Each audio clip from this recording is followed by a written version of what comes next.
Can I just offer my thanks to the Deputy Chairpersons for chairing last week's session, for the last part of the session last week in my absence. And I'd like to thank everybody who...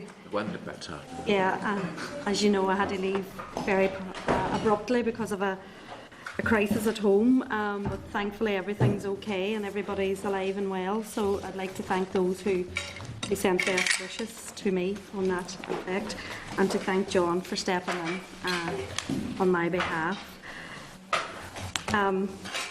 No apologies. John Dallett, Deputy Chairperson. Yeah. Okay, members' minutes of the last meeting of the 18th of June. They're at page 6 of your electronic packs. Are members content for these to be signed into the record? Can I sign them?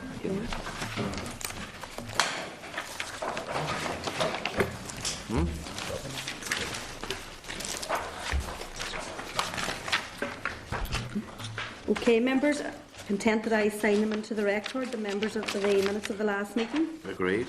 Agreed.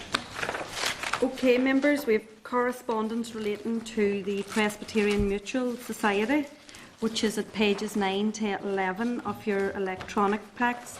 And for those who are using their packs, there are a number of items of correspondence received anonymously in relation to the Presbyterian Mutual Society. The first letter is addressed to Mr McGlone as chairperson of the ETI Committee. The second is to a Mrs Langford, who is an employee of DETI. And the final page is correspondence, which is an extract from a Freedom of Information response from DETI to the anonymous individual. Members, the correspondence has also been received by Finance and Personnel Committee and the ETI Committee. The Finance and Personnel Committee has already noted this and referred the consideration to the ETI Committee. Members, I would propose that we also refer those pieces of correspondence to the ETI Committee also for its consideration. As members content with this approach? Agreed? Agreed, yeah. Okay, thank you. Members, also at page 12 of your electronic packs, we have received some information and correspondence from Mr Kieran Macaulay of the Lyric Theatre in response to our letter of the 15th of May. Our letter, members, if you remember, asked for clarification on what was meant by the term incorrect programme. In the previously received information about the adjustment of the tender price, this incorrect programme had, according to the information, cost £53,381. The letter does not provide this information but says that the term was an extract taken from the first stage tender report prepared by the consultants Ryder, Levitt and Bucknell, and that the Lyric is not in possession of the information. Members, are you content to note this information? What's he saying? Agreed, yeah. We also have correspondence from Mr Paul O'Hagan in relation to the Music Business Support Programme, which is at page 3 of your green table packs, members. This is in relation to the tender and procurement of Decals and Best NI Music Business Support Programme. Correspondence is a range of concerns and also asked that the information be provided on the tender and procurement process. The committee office has corresponded with Mr O'Hagan, informing him that the PAC does not have any information in relation to the programme and advising that the request for information should be directed to Decal and Invest NI. He has, however, been advised that the committee will consider the allegations raised, and the clerks to the Decal and ETI committees have been informed that we have received this correspondence. So the correspondence has been forwarded to CNAG. Kieran, you're very welcome here today. Kieran, would you like to comment on the correspondence? I've no comment at this stage on it was referred to us. We will consider it in the normal way and report back. But I have no insights at this stage into these issues. Yeah. But I'm happy to You're look happy to at them. investigate? Okay. Okay, members, we're content that CNAG looks into the detail of the correspondence and reports back to this committee in due course. And we will write to Mr O'Hagan advising him of this. Okay, members, agenda item 4 under matters arising. We have correspondence from the Health Minister on the NI Fire Service, Fire and Rescue Service, provision of fuel and facilities to charities. So it's at page 7 of your green table packs. And members, if you just want to cast your eye over it, I'm conscious that you've just got that, received that.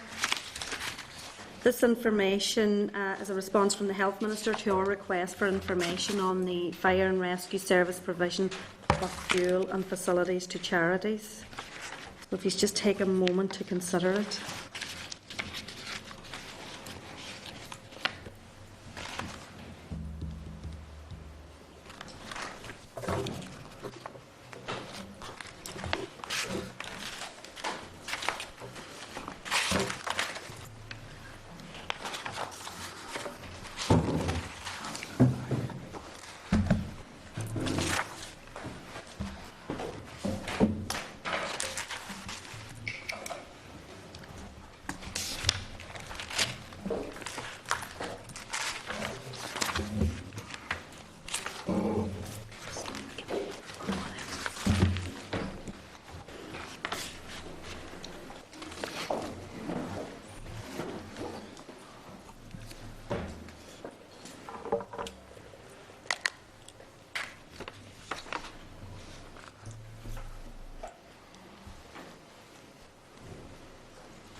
Do any members want to make a comment on the correspondence? Can I declare an interest?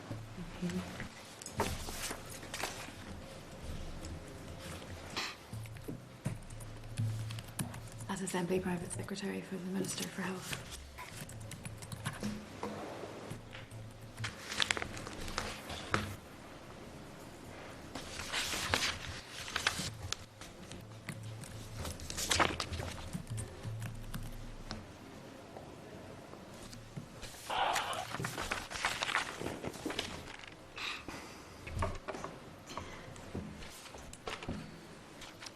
Has any member any comment? Kieran, do you want to make a comment? Just to say, Chair, this is a very comprehensive and positive response, really, to all the points that I brought to the attention of the committee.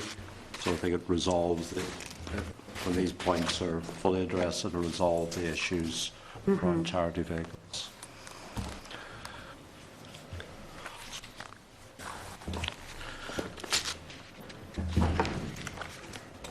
This is very good.